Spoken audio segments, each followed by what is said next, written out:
안녕하세요. 워런 버핏처럼 매일 신문을 박전무와 함께 읽으면서 투자의 고수가 됩시다. 웜의 신박 2월 11일 화요일 순서 시작하도록 하겠습니다. 제가 제 방송을 이래 다시 들어보잖아요. 그러면 말을 좀 더 빨리 해야 되겠다. 이런 생각을 항상 합니다.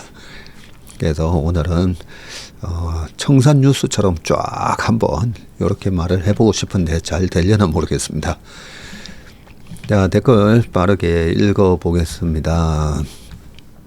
한국 정부와 정치인들도 국익을 위해서 이시바처럼 국익을 위해서 좀 참고해서 협상을 준비하고 잘 대응했으면 좋겠습니다. 이시바 총리의 외교적인 기술을 우리나라 정치인들이 좀 배워야 합니다. 뭐 이런 얘기들 많이 해주셨고요. 오늘도 피곤하지만 요약 잘 듣고 갑니다. 라고 하셨습니다. 맞습니다. 피곤해도 그죠?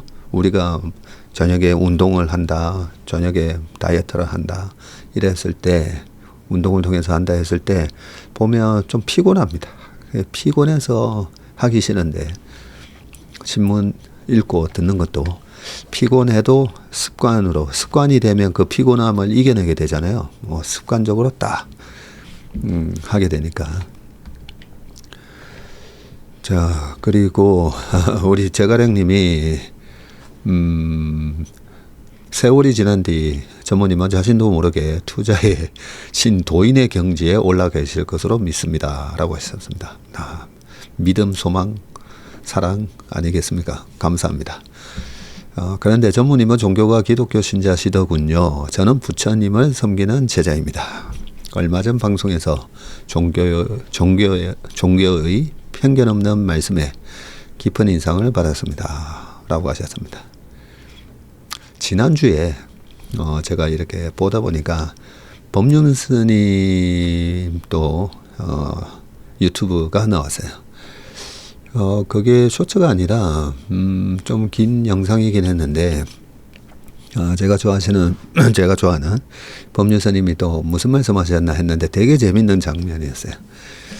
초등학교 6학년인가 와서 법륜 스님한테 질문을 합니다. 불교는 윤회론이잖아요. 다시 태어난다는데 뭐 개로 태어날 수도 있고 사람으로 다시 태어날 수도 있고 윤회설에 얘기를 하면서 법륜 스님한테 윤회설을 믿습니까? 네, 그게 진짜인가요? 라고 물어본 거예요. 그런 당돌한 질문을 하고 주변의 사람들이 되게 좋아합니다. 그래서 저도 보면서 법륜 스님이 뭐라고 대답하시나? 과연 저 질문에는 뭐라고 대답하셨을까? 항상 이 증문즉답을 통해서 저런 해안을 가지고 계셨구나 이런 걸 늘 느꼈는데 법륜 스님 말씀은 딱 그런 말씀이었어요. 불교에서는 그런 부분, 그리고 기독교에서는 과거에 예수님, 하나님 뭐 이런 얘기들 하는데 본 적 있냐는 거죠. 처음에는 그렇게 물으십니다. 학생은 귀신이 있다고 생각하나? 그러니까 생각하더니 있는 거 본인은 있는 것 같대요. 그러면서 근데 귀신 본 적 있냐? 그러니까 본 적 없다는 거죠. 본 적이 없는데 왜 귀신이 있다고 생각하냐? 있을 것 같다라고 믿는다는 거죠. 그러면서 이제 법륜 스님 말씀이 그렇게 사람마다 다른 믿음을 가질 수가 있다는 거죠. 그죠? 사람마다 다른 믿음을 가질 수가 있는데 내가 믿는 거, 나는 이렇게 믿으니까 당신도 내 믿음을 따라야 된다라고 강조를 하면 안 된다고 하시면서 내가 이렇게 믿는 거에 대해서 상대가 나의 믿음을 존중해 주길 원하듯이 나도 다른 사람의 믿음에 대해서 존중을 해줘야 된다. 그렇게 말씀을 하시면서 종교의 신념이잖아요. 제가 믿음, 소망, 사랑이라고 했는데 우리가 눈에 보이지 않는 거를 믿는 부분을 그 믿음이 되게 중요하잖아요. 그래서 그냥 우리가 종교인이라고도 하지만 저는 그러거든요. 예전에는 교회만 다녔을 뿐이지 신앙심이 없었다고요. 왜냐하면 믿음이 없었으니까요. 그냥 교회 가서 우리 부모님 위해서 일주일에 한 번이라도 기도하자. 예, 그런 마음으로 교회 다니다가 주변에 자꾸만 이제 기도하는 사람이 늘어난 거죠. 우리 직원들부터 같이 축구하는 후배들. 이렇게 기도하다 보니까 그게 소위 기독교에서 얘기하는 중보 기도가 돼가지고요. 그게 막 늘어나다가 그러다가 갑자기 담배 끊게 해달라고 어떤 형님 기도했더니 제가 응답을 받으면서 그러면서 소위 말해서 믿음이 생긴 거죠. 그래서 왜 하나님은 저한테 응답을 해 주셨을까? 근데 그 응답을 받으면서 믿음이 생긴 거죠. 근데 예전에는 믿음 없이 교회 다녔었습니다. 그 얘기는 새롭게 하소서 박세익 치면 제가 그 영상 찍고 주영훈 씨랑 뭐 같이 찍었는데 엄청 창피했었어요. 끝나고 나서 저 방송 제발 방영되지 마라 막 했던 이유가 기독교인으로서 크리스찬으로서는 정말 말 그대로 저는 초신자였거든요. 예, 왜냐하면 믿음 없이 교회를 오랫동안 다녔기 때문에 뭐 정말 신실하신 분들에 비하면 저는 완전히 그냥 우리가 주식 어린이나 주린이라 하듯이 종교적으로 보면 완전히 기독교인으로서는 제가 어디 가서 뭐 크리스찬입니다 얘기하기 부끄러울 정도로 그런 사람이 새롭게 하소서라는 프로에 그 많은 훌륭하신 목사님들하고 많은 분들이 연예인 분들 중에 정말 신실하신 분들이잖아요. 그런 분들이 나와서 간증을 하는 프로에 저처럼 이렇게 완전히 이 바닥 수준에 있는 그런 크리스찬이 가서 인터뷰를 하고 나서 정말 방영되는데 한 3주, 한 달 걸렸거든요. 그렇지. 그래, 내용이 안 좋아서, 방영이 안 되나 보다. 다행이다. 다행이다 했는데, 어느 날 방송이 이제 된 거예요. 그러면서 엄청 좀 창피하게 생각했던 게 그런 겁니다. 자꾸만 또 3000% 빠지는데. 아무튼, 종교에 대한 편견 없는 말씀에 깊은 인상을 받았다고 말씀하셨는데 불교든 기독교든 그 공통된 부분이 불교가 자비잖아요. 자비가 뭡니까? 긍휼히 여기고 그 다른 사람 위해서 사랑을 베푸는 거잖아요. 어떻게 보면 기독교의 그 논리랑 예수님의 가르침하고 똑같아요. 어떻게 보면. 단지 종교인들이 왜 욕을 들어먹느냐? 실천을 안 하니까. 네, 그래서 실천하려고 노력을 하는 편입니다. 그러려면 다른 종교, 그 다음에 제가 뭐 정치, 아침에도 우리 웜의 신박에도 항상 이래 정치 댓글을 한 번씩 다시는 분 계시는데 그 정치적인 신념, 종교적인 신념 그걸 갖다가 제가 미국에서 펀드 평가하는 회사를 다닐 때 그 처음에 이제 가이던스 같은 거 주거든요. 회사 다닐 때 하면 안 되는 얘기.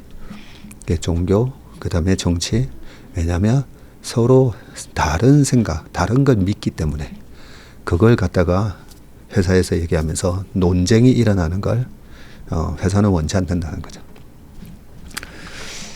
그래서 항상 그런 네 믿음이 잘못됐다라기보다는 당신이 믿는 거를 존중해주고 왜냐하면 나의 믿음만큼 다른 사람의 믿음도 그럴 만한 이유가 있고 그럴 만한 논리가 있을 수가 있기 때문에 존중하는 게 중요하다라고 제가 얘기한 게 아니라 법륜 스님이 말씀하셨습니다. 여기까지 해야 되겠다 그죠? 시간이 9분입니다 벌써. 다른 댓글에 전부 다 좋아요 제가 다 눌러드렸습니다. 자 그러면 신문기사로 넘어가 보겠습니다. 신문기사 읽다 보니까 10개가 넘어가가지고 뭘 지워야 되나 지우기 바빴습니다. 자 첫 번째 기사는 S&T 다이나믹스라는 회사인가 봐요. K2전자 변속기 개발 다 끝냈는데 규정 하나 못 바꿔서 국산화가 늦어졌다라고 해서 뭔가 봤더니 창원에 있는 국가산단 S&T 다이나믹스 공장을 가본 얘기라 가지고 이게 뭐 K2 전차나 이런 게 들어가는 변속기 만드는 회사라고 알고 있는데 실제 이런 회사에 대한 인터뷰를 찾기가 힘들었었는데 인터뷰 기사가 있어서 한번 가져와 봤습니다. 여기 보면요. 김종도 S&T 다이나믹스 기술연구소장이 변속기에 설명하고 있다라고 되어 있습니다. 와, 엄청난 크기다, 그죠? 네. 한번 읽어볼게요. 이게 K2 전차에 들어가는 변속기라고 합니다. 최근 방문한 경남 창원 국가산업단지 내에 있는 S&T 다이내믹스 공장.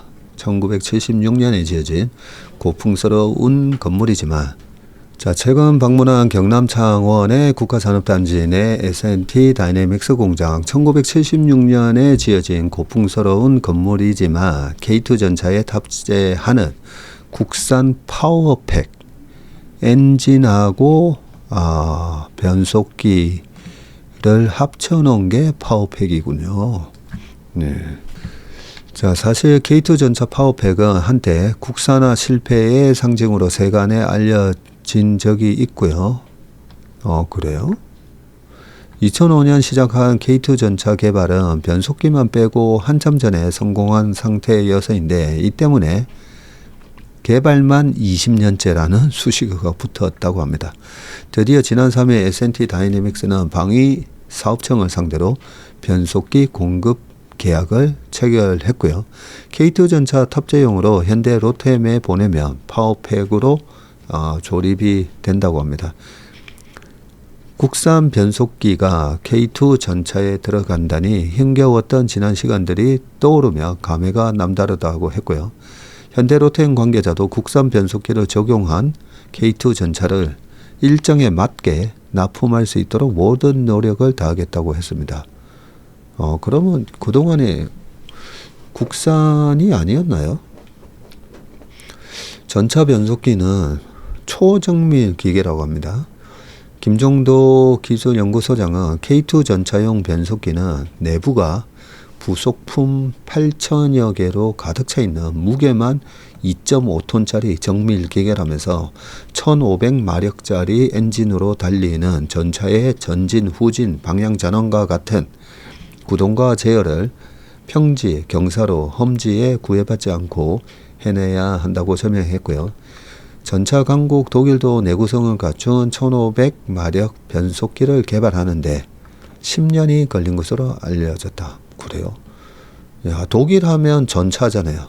그래서 독일 축구 선수단 딱 나오면 항상 전차 부대, 독일 전차 부대 뭐 이렇게 우리가 얘기를 하는데 야, 독일도 10년 걸렸었군요. 군의 요구 수준인 1500마력보다 더 높은 1700마력까지도 가능하다고 했습니다. 사연도 많은데 K2 전차용 변속기가 기준을 통과하지 못해서 실패를 거듭하던 2022년에 튀르키예에서 먼저 연락이 왔고 튀르키예가 개발하는 전차에 S&T 다이내믹스의 변속기를 고려한다는 내용이었고요. 자신들의 시험 평가 기준을 통과하면 쓰겠다고 했는데 23년 1월에 S&T 다이내믹스와 정식 계약을 체결했다고 합니다. 한국에서 시험 평가를 못 통과하던 파워팩 변속기가 외국에서 먼저 인정받은 셈이다. 한국 정부가 튀르키예보다 늦게 성능을 인정한 것은 내구성 시험 평가 기준이었던 320시간 연속 운용에 얽매인 탓인데 개발 중이던 국산 변속기가 시험 평가에서 성공한 시간은 기준보다 4% 모자란 307시간이었다고 합니다. 연속 운용에 대한 부분을 했는데 320시간 24시간이 하루 종일 하면 24시간이니까 그죠? 그러면 13일 정도에 해당되겠네요. 튀르키예가 한국산 변속기 성능을 인정했지만 정작 한국에서는 이 320시간이 족쇄로 작용한 셈인데 무기개발 담당 공무원 입장에서는 중간에 규정을 바꿔 업무 진전을 위해 재량권을 행사하며 즉시 감사와 조사 대상이 되고 K2 전차의 2차 양산을 시작한 2015년에는 국산 변속기를 사용할 계획이었지만 320시간 규정에 가로막혀 일정이 하염없이 지연됐다고 합니다. 하지만 불합리한 기준에 대한 지적이 빗발치자 결국 정부는 지난해 5월 방위사업법을 개정해서 고도의 기술 수준을 요구하는 연구개발 계약으로서 성실하게 이행해도 목적 달성이 어렵다고 인정되는 경우에는 계약 변경이 가능한 것으로 바꿨다고 합니다. 이후 지난해 10월 28일 열린 방위사업 추진위원회는 직권으로 K2 전차 파워팩의 국산 변속기를 사용하기로 결정을 했었군요. 튀르키예가 동일한 변속기에 허가를 내준 지 3년 넘게 지난 뒤였다고 합니다. 엔진과 변속기를 결합해서 모듈로 만든 구동체계, 전투 현장에서 고장이 나더라도 쉽게 교체를 하기 위해 모듈로 제작했고 2차 세계대전 이후 전투용 차량 대부분은 파워팩을 구동체계로 사용 중이라고 합니다. 이 파워팩에 대한 설명이었습니다. 참 이런 거 보면 그죠?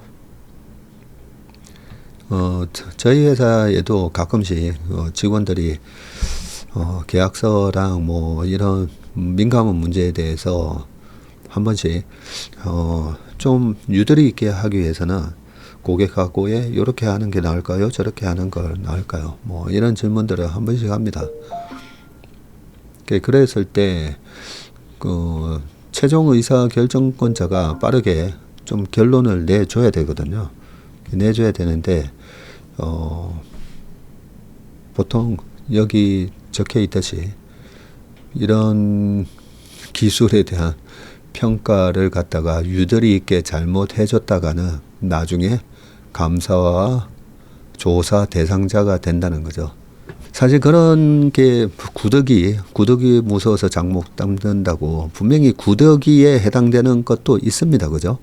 뭔가 이렇게 이해관계가 있는 쪽을 도와주기 위해서 그런 것 때문에 감사도 하고 조사도 하고 하는데 이랬을 때 개발 담당 공무원 입장에서 이런 게 있으니까 이 부분을 빠르게 해결하기 위해서 무슨 기재부가 됐든 어디가 됐든 정부에서 그죠? 그거 법에는 그렇지만 빠르게 우리가 수출해야 되니까 그 부분은 이렇게 하자라고 딱 이렇게 결정해 주는 그런 컨트롤 타워, 제가 늘 얘기하지만 그런 컨트롤 타워가 있어서 그거는 그렇게 해주자. 근데 위로 올라가면 올라갈수록 또 뭐 최근에 정치 상황도 뭐 마찬가지지만 우리나라는 너무 털어서 먼지 안 나는 사람을 가끔씩 그런 생각을 해요. 뭐 청문회나 이런 거 보면 깐깐한 인사청문회가 필요하긴 한데 너무 가족사까지 뭐 탈탈 털어가지고 그런 거 보면 김수환 추기경님이 김수환 추기경님 정도 돼야 고위공직자를 할 수 있으려나 뭐 이런 생각이 들 때도 있어요. 보면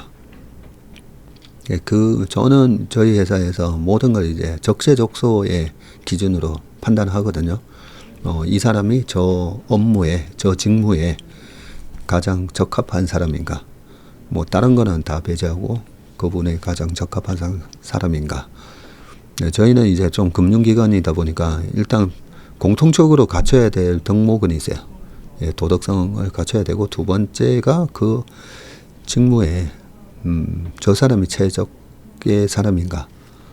요 두 가지만 이제 보면 되는데 이런 걸 너무 우리가 보면 또 정치적으로도 상대를 공격할 때 이런 거 막 탈탈탈 털어가지고 그죠?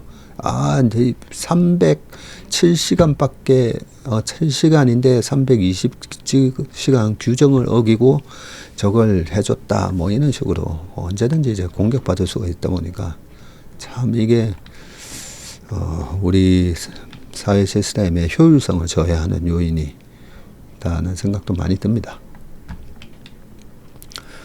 자, 그 다음 기사를 보겠습니다. 근데 이 변속기 부분은 한번 제가 웜앤 심박 끝나고 한번 찾아는 봐야 될 것 같으네요. 그러면 그 전에는 그럼 어디 뭐 독일제 쓴 건지, 네, 혹시 이쪽 분야에 대해서 잘 아시는 분은 또 댓글 남겨주시면 많은 도움이 되겠습니다. 좀 전에 뭐 띵띵띵띵 하면서 카톡이 와가지고 봤더니 저희 딸이 사진을 보내왔는데 테슬라의 옵티머스, 네, 로봇 옆에서 사진을 찍고 테슬라의 사이버트럭에서 사진 찍은 사진을 보내왔네요. 이걸 지금 보면서 아빠한테 알려주려고 페이스톡을 방금 신청을 했었는데 제가 웜의 심박 촬영 중이야 하고 좀 보냈었거든요. 현장에서 특파원 역할을 좀 해주려고 전화를 한 것 같습니다. 자, 그 다음 기사 보겠습니다. 트럼프 관세 K철강 정조주, 현대차 삼성전자도 US 스틸 쓸판. 어제 댓글에도 요 철강 관련된 질문이 있어가지고요. 이 기사를 또 가져왔습니다. 를 찾은 트럼프 성조기의 경례. 9일 트럼프 미국 대통령이 뉴올리언스 시저스 슈퍼돔에서 열린 NFL 결승전이었던 슈퍼볼 관람을 앞두고 국가 연주에 맞춰 거수 격리를 하고 있다 되어 있습니다. 네.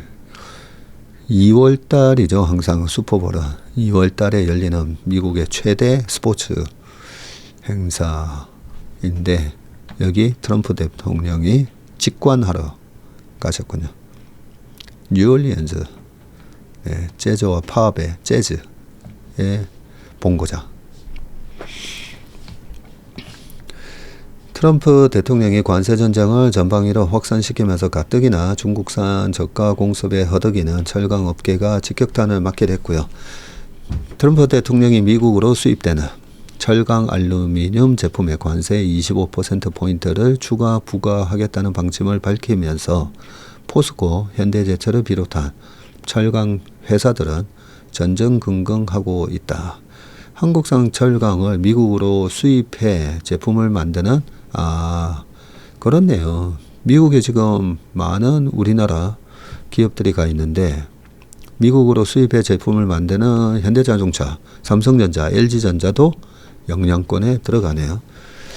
트럼프의 관세 부과 방안은 10일 행정명령 서명을 통해서 구체화되고요. 한국 업체들은 수출 할당, 이 쿼터에 대해서 무관세 혜택을 받고 있지만 향후 정책 변화에 대비해서 다양한 시나리오별 대응을 준비하고 있다고 합니다. 현재 한국은 철강 263만 톤에 대해서 무관세를 적용받는 대신에 요 263만 톤까지 쿼터에 대해서는 무관세, 그 이상은 수출하지 못하고 있고요. 트럼프 1기 행정부는 2018년에도 무역확장법 232조를 철강에 적용해서 국가안보를 이유로 전 세계 철강 제품에 관세 25%를 부과했군요. 그때 2018년도에 무역 분쟁 막 시작했을 때. 다만 한국은 협상을 거쳐서 2015년에서 2017년 연평균 수출량의 70%인 수준이 263만 톤까지는 무관세 쿼터를 적용받았었군요.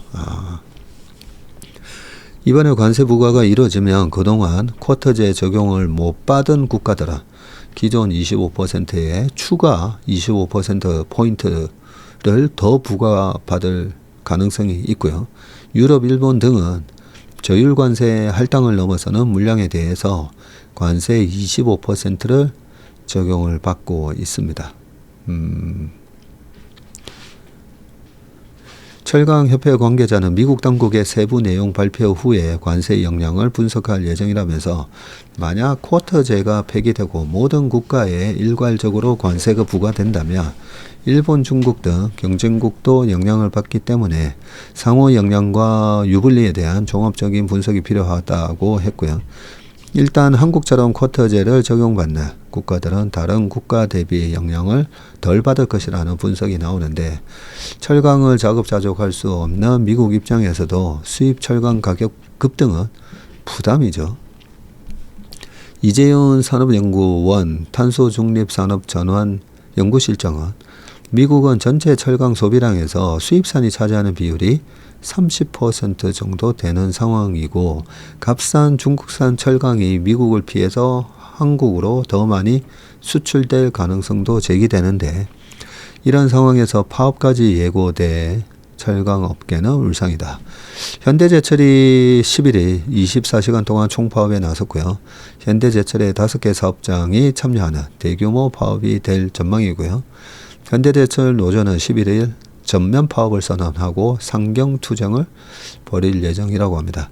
삼성전자, LG전자를 비롯한 가전업체는 철강 25% 관세를 피하기 위해서 미국산 강판 구매를 비롯한 대응 방안을 다각도로 검토하고 있는데, 가전업계 업체 관계자는 대책 마련에 나선 상태인데, 현지에서 아예 구매하는 방안을 포함해 다양하게 검토하고 있다고 하면서, 가전업체가 미국산을 고려하는 것은 냉장고나 세탁기를 생산할 때 원자재에서 철강이 차지하는 비중이 크기 때문이고요. 실제로 냉장고, 세탁기, TV 같은 가전 원자재 구입비에서 철강이 차지하는 비중은 약 13%에 달하는 것으로 알려졌습니다. 특히 미국 라인 확대를 준비하는 한국 가전업체들 셈법도 복잡해질 예정이고요. 삼성전자가 사우스캐롤라이나주 뉴베리 카운티에 연산 100만 대 규모 가전제품 생산을 운영 중이고, LG전자는 테네시주 클라크스빌에 연산 180만 대 규모 세탁기 건조기 공장을 두고 있는데, 트럼프 정책 기조에 맞춰서 각각 미국으로 공장을 이전하고 미국 공장 라인을 확대하는 방안을 모색하던 참이었거든요. 미국에서 자동차를 만드는 업계도 마찬가지인데, 현대차그룹은 현대제철, 포스코를 비롯한 한국 제철소에서 생산된 철강을 미국으로 들여와서 북미 공장을 운영을 하고 있고요.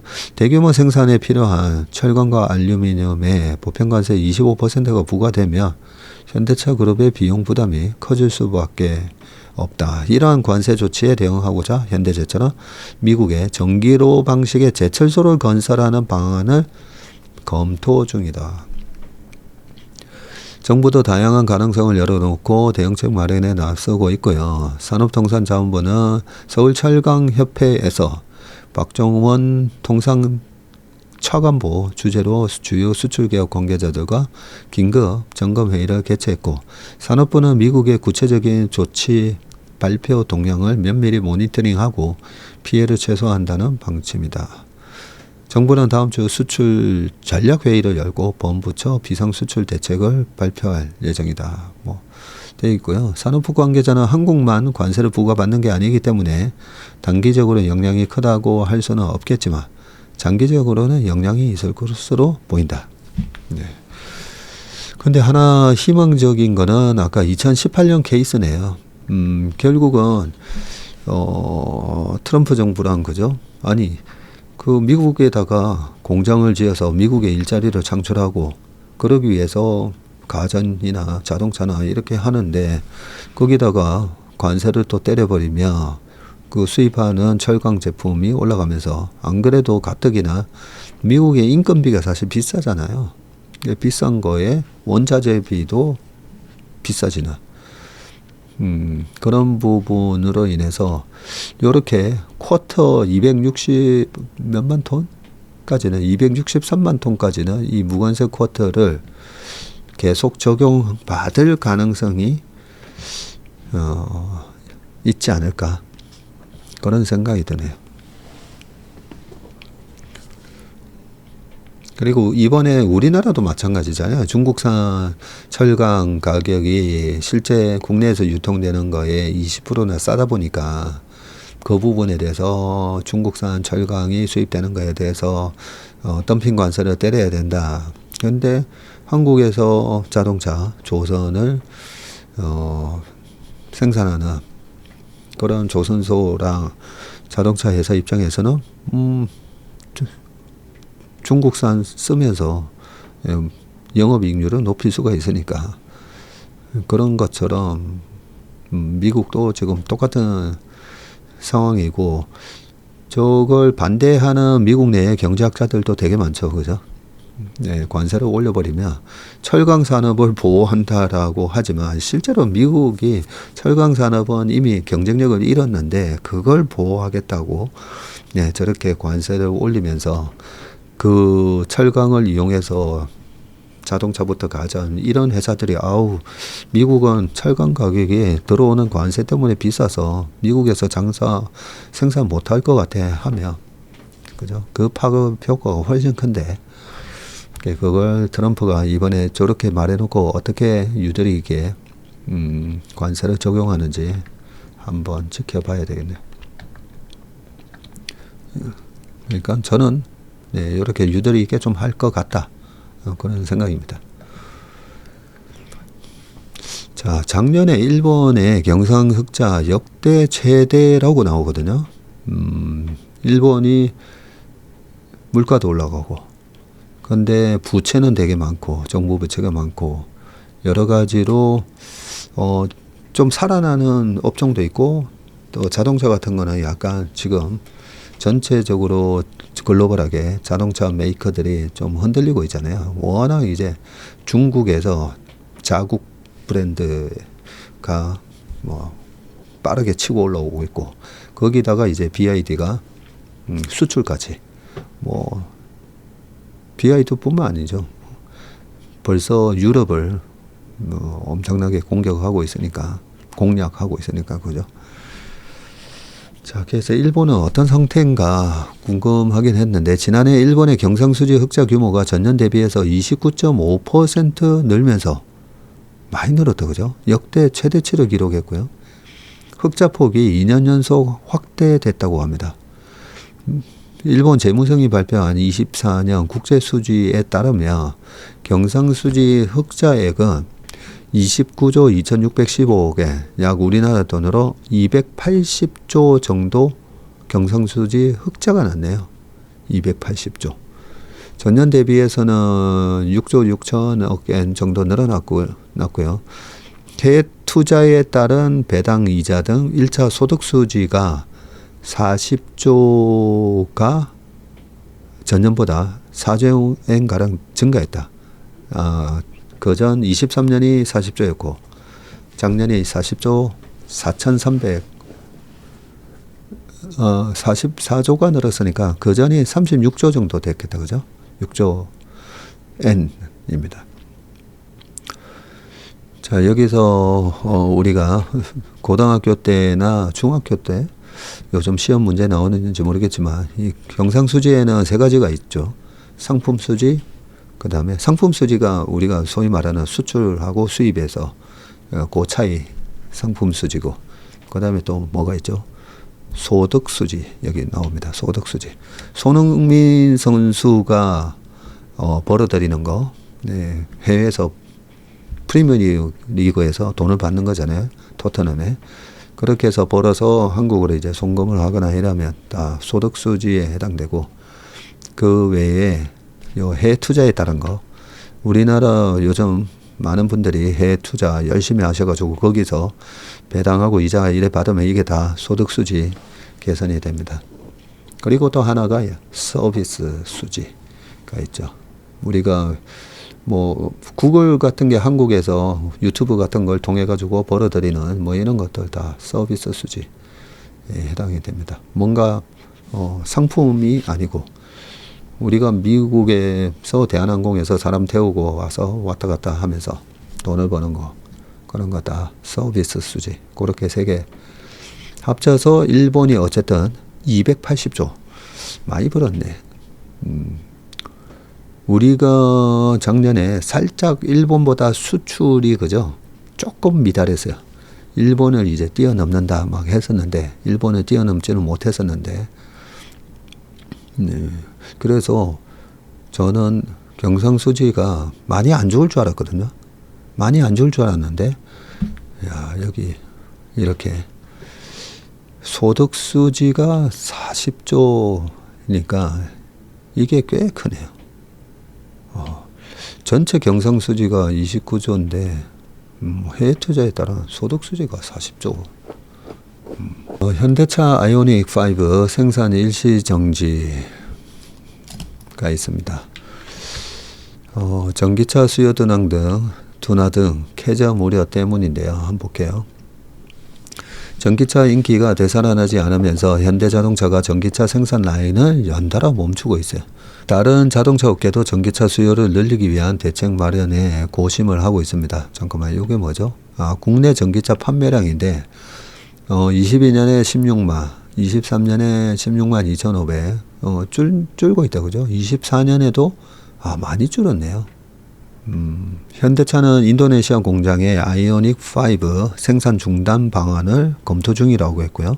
인도네시아 공장은 22년 동남아시아 시장 공략 거점으로 조성된 곳으로 아이오닉 5를 비롯해서 크레타, 산타페 등의 차종을 생산해서 수출하고 있고, 또한 현대차는 아이오닉 5를 생산하는 국내 울산 1공장 12라인 가동을 오는 24일부터 28일까지 중단하기로 결정했고, 해당 라인은 최근 생산량을 조절하기 위해서 공회전하는 경우가 잦았으며 비용 부담이 커지면서 결국 일시 가동 중단을 선택을 했다고 합니다. 자동차 정보 포털 카이즈유가 공개한 자료에 따르면 국내 전기차 판매 대수가 이렇게 9.7% 감소했고요.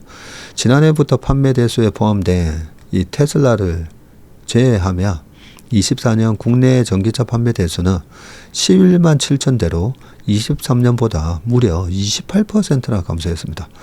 올해 1월 전기차 판매량도 지난해 1월 2,531대보다 6% 감소한 2,378대에 그쳤습니다.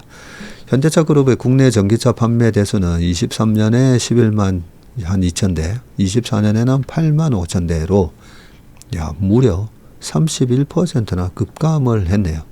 전기차 판매 부진은 차량 납기 정보를 통해서도 알 수가 있는데 2월 딜러사들의 현대차, 기아 전기차 납기 정보를 살펴보면 현대차는 평균 3주가량의 납기 기간을 설정하고 있고요. 기아는 평균 4에서 5주를 납기 기간으로 설정하고 있습니다. 이는 하이브리드 카는요, 8개월 이상의 납기 기간을 설정하는 것에 비해서 현저히 지금 짧습니다. 그러니까 전기차는 신청하면 거의 3, 4주 만에 다 받는데 하이브리드 신청하면 8개월 기다리셔야 되는데요. 그런 상황입니다. 기아 납기표에는 전기차 공통으로 출고 여부를 점검한 후에 생산에 반영한다는 문구가 적혀 있고요. 수요에 따라 생산하겠다는 얘기입니다. 업계 관계자는 전기차의 인기가 하락한 것은 여전히 불편한 충전, 배터리에 대한 불안감 등 전기차 자체에 대한 심리적 거부감에 더해서 경기 침체와 고금리 등 외부 환경까지 더해졌기 때문이라고 설명했고요. 전기차 시장을 둘러싼 업체 간 경쟁은 더욱 치열해질 전망인데, 지난 1월 국내에서 자동차 판매를 시작한 중국 BYD는 아토3 판매 가격을 동급 체제인 3,200에서 한 3,300으로 책정했고요. 연내 출시할 예정인 전기 세단 스틸과 중형 SUV Sea-Lion 7도 비슷한 체급의 전기차에 비해서 저렴한 가격에 출시할 예정입니다. 이에 맞서 자동차 업체들은 전기차 할인 판매를 시작했고요. 현대차는 최근 아이오닉 5와 6 등 전기차 9개 차종에 대해서 기본 차량 가격 할인에다가 월별 재고 할인까지 더해서 차종별로 가격을 300만에서 500만 원 낮춰 판매하기 시작했다고 합니다. 기아도 니로 EV와 EV6, EV9 가격을 150만에서 250만 원 낮춰서 판매하고, 이에 대해서 기아는 지난해 생산된 전기차에 대해서 추가 할인까지 진행하고요. 볼보 코리아는 EX30 모델의 가격 인하를 시작했고, 스텔란티스 코리아도 지프, 푸조 브랜드의 전기차 가격을 낮췄다고 되어 있습니다. 이거는 전기차가 참 문제다, 그죠? 요즘 이것 때문에 테슬라 주가가 최근에 빠지는 것도 이 부분 때문이죠. 전 세계적으로 지금 전기차가 아니라 이 하이브리드로 수요가 좀 쏠리다 보니까 그 다음 기사 보겠습니다. 한화 김동관 방산조선 지휘, 김동선은 반도체 장비 맡아. CEO 밸류가 중요하다고 했잖아요. 그래서 최근에 이 방산조선에 누가 수장 역할을 지금 하고 있는가, 그 부분은 우리가 투자를 할 때 알아놓는 게 좋기 때문에 기사를 가져왔습니다. 요즘 한화가 잘 나간다, 그죠? 야구는 요즘 잘 하나 모르겠네요.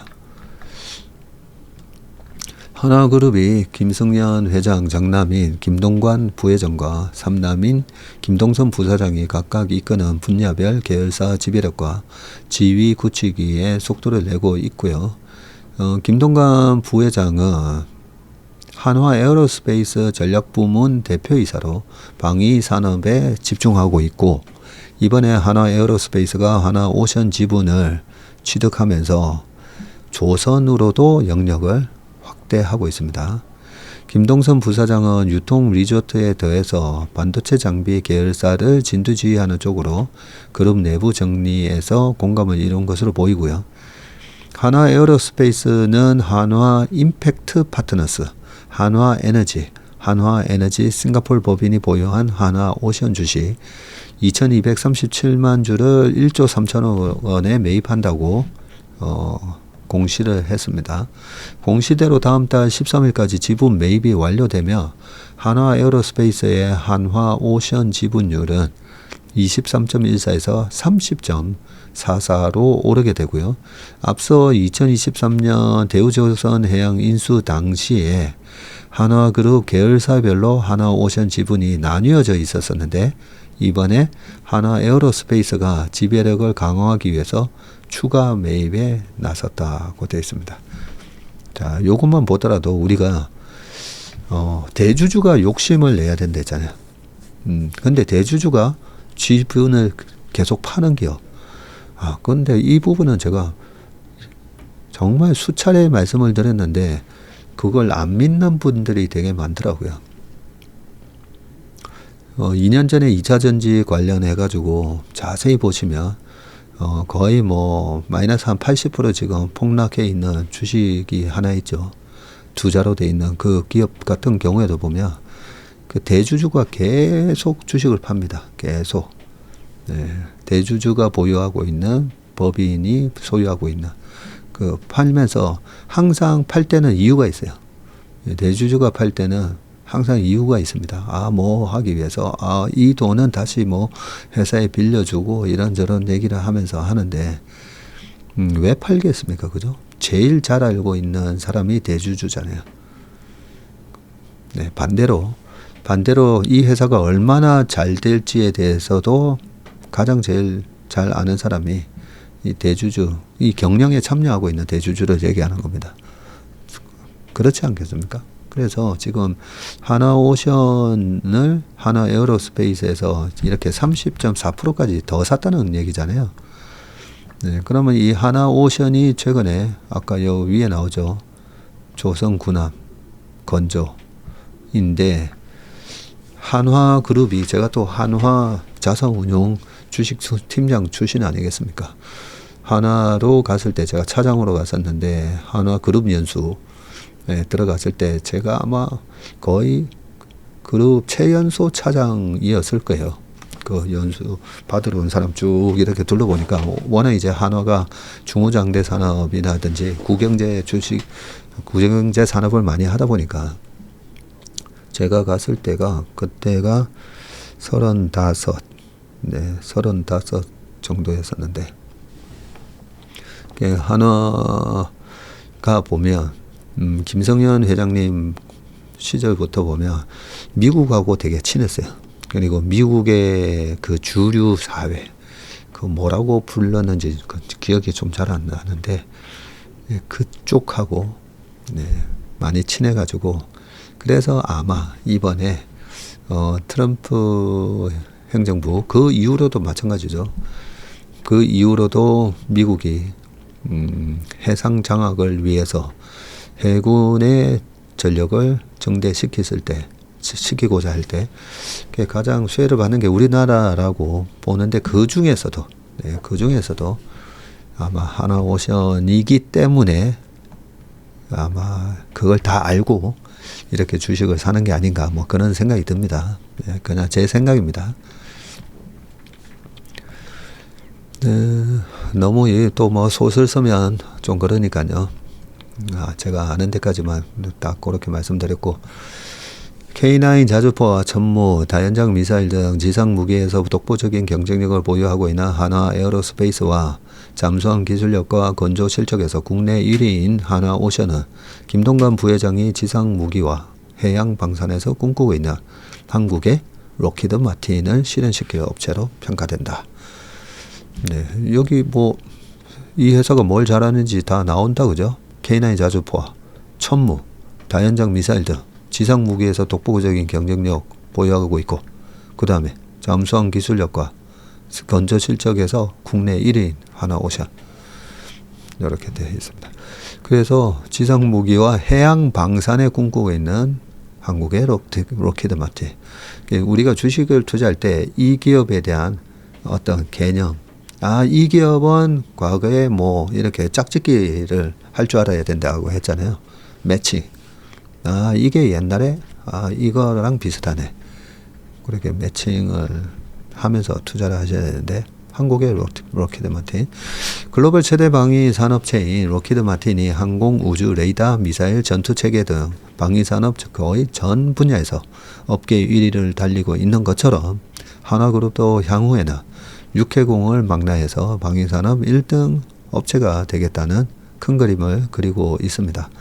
하나 에어로스페이스 측은 기존 지상방산 중심의 견고한 사업 포트폴리오에 더해서 이번 지분 인수로 조선해양사업으로까지 포트폴리오를 확장하게 됐다면서 장기 사업 잠재력이 큰 조선해양사업과의 시너지를 통해서 글로벌 방산과 조선해양기업으로의 비전을 달성하겠다는 청사진을 제시한 것으로 강조했다. 김동선 부사장도 하나그룹 계열사 가운데 반도체 장비 회사인 한화세미텍의 미래 비전 총괄을 겸직하면서 오너 경영 체제에 본격 합류했고, 하나그룹은 이날 기존 한화정밀기계가 한화세미텍으로 사명을 바꿨다고 밝혔고요. 한화세미텍은 반도체 장비 전문 기업을 표방하고 나섰는데, 특히 김동선 부사장이 직접 챙기면서 반도체 장비 개발과 사업 확대에 힘을 실어줄 수 있을 것으로 기대된다. 하나세미텍은 하나비전이 지분을 100% 소유한 회사이군요. 하나비전은 지난해 9월 30일 기준 하나그룹의 지주사격이 주한화가 33.95%, 그리고 국민연금공단이 6.34%의 지분을 소유하고 있네요. 주 하나에서 하나비전과 한화세미텍으로 이어지는 지배 관계를 볼 때 하나그룹 내에서는 김동선 부사장이 승계한 분야를 확실히 장악하고 이끌 수 있게 하자는 내부 정리 구도가 엿보이고, 이에 따라서 김 회장의 장남 김동관 하나그룹 부회장, 차남 김동원 하나생명사장과 함께 삼남인 김동선 부사장의 하나그룹 3인 경영이 본격화될 것으로 예상된다. 김동선 부사장은 이번에 핵심 사업 분야로 첨단 산업인 반도체 장비 사업을 진두지휘하게 됐고, 김 부사장은 한화 갤러리아와 한화 호텔 앤 리조트 분야를 승계받았지만 업황이 그다지 좋지 않다는 점이 사업 확장에 발목을 잡아왔고, 이에 따라 김 부사장도 미래 먹거리 발굴에 고심한 것으로 알려졌다. 이날 한화 에어로스페이스는 자회사 한화 에비에이션의 유상증자에도 참여해서 보통주 4만 5천 주를 225억 원에 취득한다고 공시했고, 한화 에비에이션은 한화 에어로스페이스의 100% 자회사이군요. 나중에 이런 것만 좀 뭐 물적 분할해 가지고 이미 분할은 돼 있는 회사 자회사니까요. 네, 그게 뭐 분할 상장하지 말고, 그죠? 한화 에어로스페이스 자체를 갖다가 계속 잘 키워가지고 정말 한국의 록히드 마틴이 되기를 바랍니다. 자, 마지막 기사입니다. 금값 오를수록 골드러시 상승세 타는 금 담보 코인. 트럼프 관세 행정명령 발언 후에 금값 연일 올라 역대 최고치고요. 개인들 이달 190억 순매수, 금 현물 ETF도 324억 사들여서 팍스, 테드골드 등 금 담보 코인, 가상자산 하락세도 선방하고 있다. 관세 전쟁의 방어 성과 보인 금코인, 비트코인하고 이더리움하고 뭐 XRP, 솔라나 이런 게 있고, 네, 밑에 한번 읽어볼게요. 올해 금값은 그람당 지금 얼마냐면 15만 2,800원.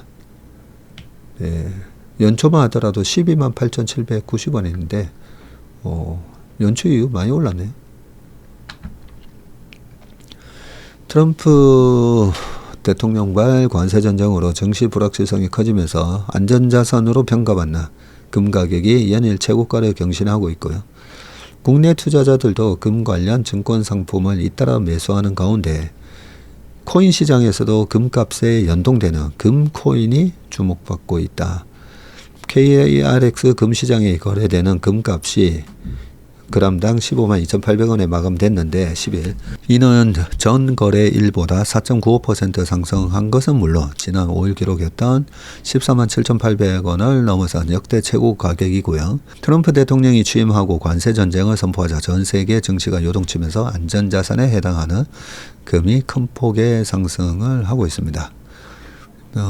지금 한 달 남짓한 기간에 18.64% 올랐고, 증권가에서는 당분간 금을 비롯한 금속류 가격 상승세가 계속될 것이라는 전망이 나왔고, 향후 페드의 정책에서 긴축으로의 급선회가 없는 한 귀금속 섹터를 위협하는 명목금리와 달러지수 상승세도 제어될 전망이라고 했고요. 이 명목금리라는 게 10년물 국채 같은 게 뭐 5% 넘어가고 뭐 이러면 이 귀금속 섹터도 어느 정도 제어될 것이라는 거죠. 네, 그런데 지금 명목금리와 달러 지수 상승세가 어느 정도 제어되고 있기 때문에 괜찮을 거다 이런 얘기고, 이러한 상황에서 개인 투자자들은 금은 물론이고 이를 기초자산으로 하는 ETF 관련 상품 매집에도 나섰고, 개인 투자자는 KRX 금시장에서도 190억 원어치 금을 순매수했다고 합니다. 국내 금 ETF에도 투자금이 몰리는 중인데 에이스 KRX 금 현물 ETF를 324억 원어치 이달 들어서 개인 투자가가 324억 원어치 순매수했네. 에이스 KRX 금 현물 ETF다, 그죠? 서학개미는 지난 일주일 동안에 SPDR 금 ETF GLD입니다. GLD를 또 한 129억 순매수했고요. 특히 최근 가상자산 시장이 발전하며 글로벌 금 시세의 가격이 연동되는 금 코인도 불확실성 방어 수단으로 떠오르고 있는데, 코인 마켓캡에 따르면 이날 오전 10시 반 기준 팍스 골드와 테드 골드는 각각 뭐 2.4, 2.4 뭐 이렇게 올랐고, 지난 1일 트럼프 대통령이 캐나다, 멕시코, 중국에 관세를 부과하는 행정명령에 서명하면서 글로벌 관세 리스크가 확대된 날이었고, 이날 이후 주요 가상자산은 하락세를 보이고 있지만 금코인은 가격이 상승하는 흐름을 보였습니다. 이 팍스지와 XAUT는 글로벌 금 시세에 연동되는 일종의 스테이블 코인인데, 두 코인 모두 실물금을 담보로 하고 있다. 두 코인 모두 런던 금 시장 연합회에서 거래되는 금의 1트로이언스 가격에 연동된다고 합니다. 네. 이 금이 올라가는 거를 갖다가 옛날에 금에 대한 한 50년 차트를 보면요, 시간이 좀 그러니까 그냥 결론만 말씀드리면 과거 50년 동안에 1979년 요때 이제 금값이 뭐 확 올랐다가 워낙 그 페드가 1980년대에 보면 금리를 확 올려버렸잖아요. 예, 그때 못 오르다가 85년부터 이 달러 인덱스가 꺾이기 시작하면서 그때 금값이 쫙 오르기 시작합니다. 금값도. 네, 그리고 2001년부터 한 2012년까지 굉장한 또 랠리가 나오는데 그때는 2001년 미국 주식시장이 닷컴 버블이 깨지고 좀 애매한 상황에서 금리를 또 확 낮춰주고 그때 2007년까지 달러 인덱스가 계속 빠졌죠. 우리나라 원화가 원달러 환율이 900원 살짝 깨지기도 하고 그래서 약달러로 갔을 때 보통 금값이 좀 강해집니다. 근데 지금은 로버트 기요사키도 그렇고 막 위기 오니까 금 사라 막 거기에 약간 안전자산으로 약간 도망가는 그런 쏠림 때문에 또 금값이 약간 오르는 듯한 느낌도 받습니다. 네. 금에 대한 얘기는 다음에 좀 더 할 기회가 있을 때 또 말씀드리겠습니다. 네, 오늘 웜의 신박은 여기까지 하겠습니다. 오늘 하루도 건강한 하루, 행복한 하루 되시길 바라겠습니다. 고맙습니다. 안녕하세요. 저는 체슬리 투자자문의 박세익 전무이고요. 체슬리 투자자문 이승준입니다. 네, 많은 분들이 기다리셨던 ETF 강의 드디어 저희가 시작하게 되었습니다. ETF 강의를 위해서 우리 이승준 대표님과 그리고 최일호 상무, 박성구 매니저까지 맞습니다. 거의 한 달 넘게 네, 야근을 하면서 심혈을 기울여서 자료를 만드셨기 때문에 이 강의만 들으셔도 ETF가 뭔지 어느 정도 이 투자에 대한 감을 잡으실 수 있다라고 생각을 합니다.